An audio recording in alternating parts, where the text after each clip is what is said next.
किसान भाइयों के लिए तहे दिल से नमस्ते।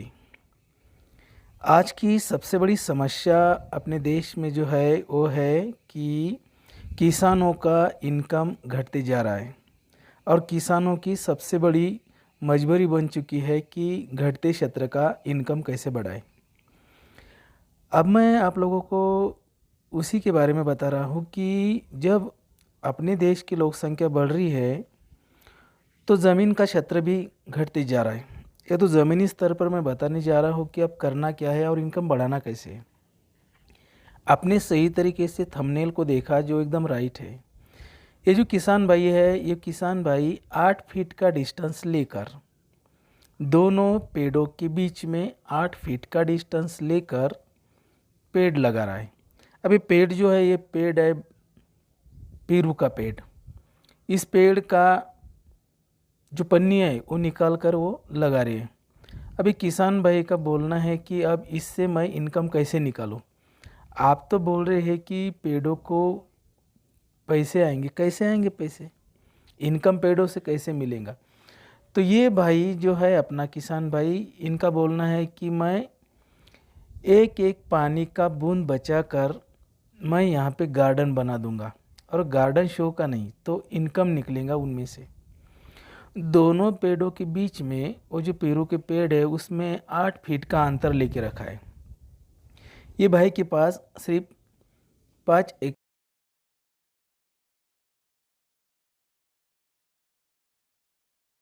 जमीन में ये भाई कितना इनकम निकाल सकता है।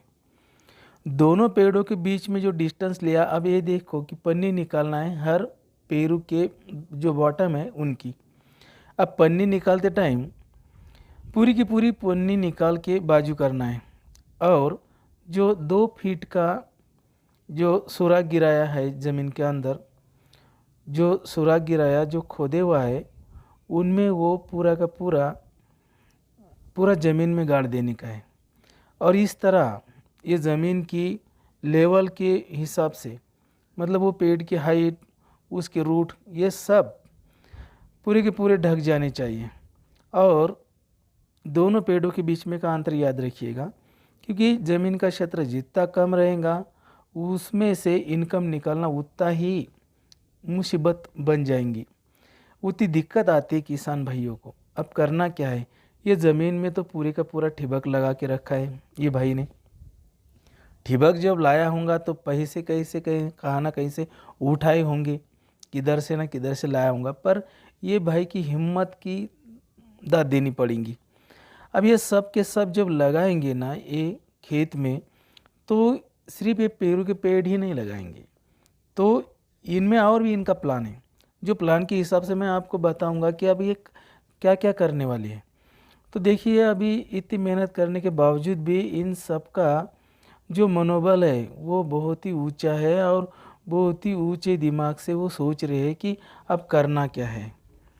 आगे आगे आप जब जब भी अभी सामने देखेंगे कि इनकम का स्रोत इन लोग कैसे क्रिएट करते हैं, मतलब क्रिएट करना है, मनी जनरेट कैसे करते हैं। दोनों पेड़ों के बीच में का डिस्टेंस आपने सुना है कि 8 फीट का डिस्टेंस लेना है। ये तो सीधी सीधी लाइन है, उसके बेसमेंट पे से जा रही है ठिबक की लाइन। और जब पेड़ लगाते हैं तो उनको सही ढंग से दबाने का है, ताकि कोई हवा आई, ज़्यादा तूफान आया तो निकल ना पड़े, या कोई कैटल आया, कोई जानवर आया तो उसे मुंह खाड़ के फेंक न दे, खाते खाते ही निकल ना जाए उसमें से।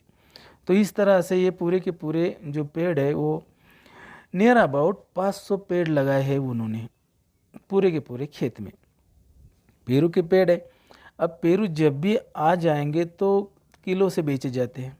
अब किसान भाइयों, एक बात हमेशा याद रखना कि जब मार्केट में डिमांड रहेंगी उसी टाइम आपका जो भी प्रोडक्ट है, जो भी उत्पाद है, वो बेचने का है। अगर मार्केट में डिमांड ही नहीं तो बेचने नहीं निकलना।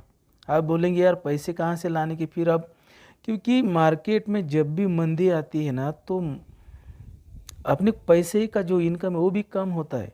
जब भी डिमांड बढ़ेंगी ना मार्केट में, तभी आपका जो भी प्रोडक्शन है वो ले के मार्केट में जाने का। मतलब इकोनॉमी का सबसे बढ़िया नियम है कि डिमांड एंड सप्लाई। अगर मार्केट में डिमांड ही नहीं रहेंगी तो सप्लाई करने का नहीं, ताकि फिर अपना इनकम अपने पैसे कमाएंगे। मार्केट में जब भी जो भी प्राइस होंगी वो जब उछाल मारेंगी तभी ही अपने को लेके जाना है अपना जो भी कुछ प्रोडक्ट है खेती में का माल।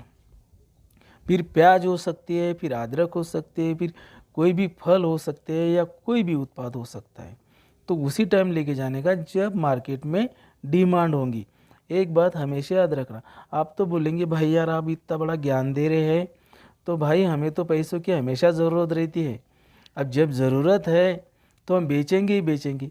तो किसान भाइयों फिर कंडीशन भी निचली स्तर की जाएंगी। अपने को थोड़ा सा पेशेंस रखना पड़ेगा, थोड़े बुरे दिन भी निकालने ही पड़ेंगे।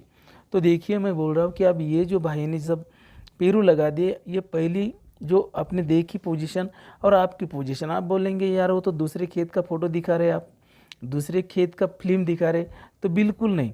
ये जो गैप पीरियड है ना, वो गैप पीरियड के हिसाब से मैंने फिल्म निकाल के आपके सामने पेश की। पीछे सामने देखो वो मकान भी दिख रहा है, सामने वही मकान आप रिवर्स करके भी देख सकते हैं। और याद रखना पूरी फिल्म देखना है, पूरा वीडियो देखना है, उसकी बात में समझ में आएगा। अब ये दोनों ही पेरू के बीच में अदरक लगाई गई। अब अदरक रहती है 7,000 रुपये क्विंटल, 10,000 रुपये क्विंटल रहती है। ये बंदे ने पेरू के बीच में अदरक भी लगा दी।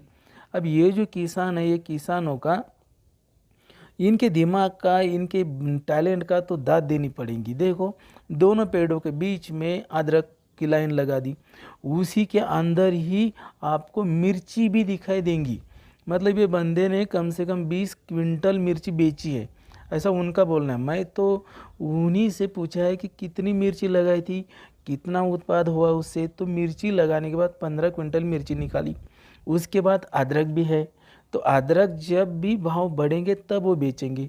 उसी के अंदर हल्दी के भी कुछ लाइनें लगा के रखिए, मतलब कम क्षेत्र में ज़्यादा उत्पाद करने का सोचिए। अब किसान भाइयों को मैं यही सलाह दूंगा कि जब छोटा क्षेत्र है ज़मीन का, तो उसमें ज़्यादा से ज़्यादा कैसे क्या क्या उत्पाद ले सकते हैं तो लेना, और फिर मार्केट के हिसाब से डिमांड जब रहेंगी तो बेचना है। इस तरह से हमें ये जो पेड़ है इनसे हम पैसे निकाल सकते। अब समझ में आया थंबनेल कैसा था कि पेड़ों से पैसे। अब देखिए भैया रोटी तो कि पेड़ को नहीं आती, तो ये देखो मिर्ची भी है, तो मिर्ची एक पेड़ को 200 300 400 तक की मिर्ची आ चुकी है। अब ये अदरक सूखी सूखी नज़र आ रही है ना, तो इसी का जो एज है वो बहुत बढ़ के बड़ा है उसका एज। जब एज उम्र बढ़ी है इन पेड़ों की तो और भी पानी देना है, पानी देते रहना है, खाद भी लगाते रहना है। उसमें आप कोई भी आपको जो फर्टिलाइज दे सकते हो उसके हिसाब से आप दे सकते। तो दोनों ही पेड़ों के बीच में मिर्ची भी लगा दी, अदरक भी लगा दी, और इस तरह से पूरा खेत कंप्लीट करके जब भी मार्केट में डिमांड आती तो ये किसान भाई बेचते हैं, और बेचने के बाद बहुत सारे पैसे और इनकम कमा के अपना घर चलाते। ये देखो 2 बंगले इन लोगों ने बांध के रखे हैं खेत में। खेत है सिर्फ 5 एकड़ है। देखो भाई आपके पास 100 एकड़ भी ज़मीन रही, मैनेजमेंट नहीं रहा, मार्केट के हिसाब से आपने प्रोडक्शन को नहीं बेचा, तो हालात तो बुरे आने ही आने वाले। तो मेरे किसान भाइयों, मैं आपसे मेरे तहे दिल से गुजारिश करता हूँ आप लोगों को कि कोई मैनेजमेंट करके थोड़ा बहुत एक के अंदर एक अपन इंटरफेयर करके या इंटरमीडिएट जो भी कुछ उत्पाद ले सकते, तो जितना लेना है तो ले लेना, ताकि अपना इनकम बढ़ सके। तो यही मुझे लग रहा था कि आप तक ये फिल्म या वीडियो अगर मिला तो आप लोग भी कुछ ना कुछ आइडिया उठा सकते, क्योंकि दुनिया में आइडिया अगर रही तो आप आगे बढ़ेंगे। और मुझे तो लगता है कि हर किसान, मेरी देश का हर किसान अगर इस हिसाब से चलेगा तो मुझे नहीं लगता। फिर आप बोलेंगे यार आप इतना बड़ा ज्ञान बांट रहे हैं, हमारे पास तो ज़मीन में पानी का पत्ता तक नहीं है। अब ये बंदे के पास पानी होगा इसलिए ये इतना बड़ा ये निकाल रहा है, वो निकाल रहा है। भाइयों देखो, ज़मीन कौन सी भी हो, जहाँ पे पानी नहीं है या वहाँ से पानी की वहाँ पानी का सिंचाई करना ही करना है आपको, चाहे कुछ भी इरिगेशन का पार्ट हो या किधर से लाओ, पर पानी के बगैर तो खेती नहीं होंगी। और उसके वास्ते जब बारिश गिरेंगी तो उसी टाइम आप लोगों ने कुएं उसके पहले खोदने के है, या कुछ तालाब बनाने का है, या पेटी डालने की और केटी डाल के भी आप बंधारे पे से भी पानी ले सकते हैं। एक एक बूंद आप अपने उत्पाद को लगा सकते हैं। यही हो सकता है। जैसे कि इजराइल कंट्री में जो किसानों ने उनके देश में पानी की किल्लत होने के बावजूद भी उन्होंने उत्पाद रेडी रखा है, और वो ही व्यू से अपन इजराइल की तरफ देखते हैं। तो हम हमेशा वहाँ पे जब जाते हैं या ट्रेनिंग को जाते हैं ना, तो इजराइल का जो खेती है, फार्मिंग है, वो ट्रेनिंग में यही बताते हैं कि पानी का एक एक बूंद अगर हमने हिसाब से यूज किया तो हर किसान भाई इनकम बढ़ा सकता है, और हर पेड़ से हमें पैसे मिल सकते हैं। अपनी पोजीशन, अपनी कंडीशन हम बढ़ा सकते हैं। कोई ही किसान अपने देश का गरीब नहीं रहेगा, पर आइडिया लेनी पड़ेगी। तो भाइयों, मेरे यही आपको एक सच्चे दिल से बताना चाहता था कि ये अगर इस तरह से हमने कुछ किया